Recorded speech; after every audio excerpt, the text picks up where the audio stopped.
Trump హెచ్చరికలపై Iran కూడా వెనక్కి తగ్గకుండా అదే స్థాయిలో ధీటుగా బదిలిచ్చింది.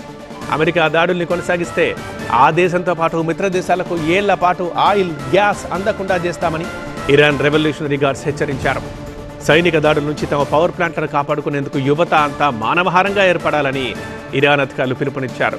ట్రంప్ డెడ్లైన్కి కొన్ని గంటలు ముందనగా సీజ్ ఫైర్ ప్రతిపాదనకు అంగీకరిస్తున్నట్లు ట్రూత్లో పోస్ట్ చేశారు. వైట్ హౌస్ దీనిపై అఫీషియల్ స్టేట్మెంట్ ఇచ్చింది. ఇటు ఇరాన్ కూడా కాల్పుల విరమణకి అంగీకరిస్తున్నట్లు ప్రకటించింది. తక్షణమే హార్మోజ్ జలసంధి కూడా ఓపెన్ చేస్తున్నట్లు చెప్పింది. 2 వారాల పాటు హార్మోజ్ తెరుస్తామన్నారు ఇరాన్ సుప్రీం నేతలు. తమ 10 పాయింట్ల ప్రతిపాదనకి అమెరికా అంగీకరించిందన్నారు.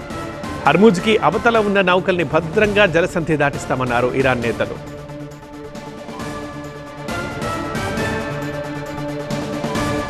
హార్మూజ్ జలసంధిని ఇరాన్ తక్షణమే తెరవాలన్న షరతుతోనే తాను ఈ డబుల్ సైడెడ్ కాల్పుల విరమణకి అంగీకరించినట్లు స్పష్టం చేశారు.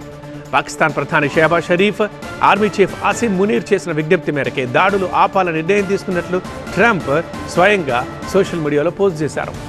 ఇరాన్ నుంచి 10 పాయింట్ల శాంతి ప్రతిపాదన తమకు అందిందని, దీర్ఘకాలిక శాంతి ఒప్పందం దిశగా చర్చలు సానుకూలంగా జరుగుతున్నాయని ట్రంప్ ప్రకటించారు.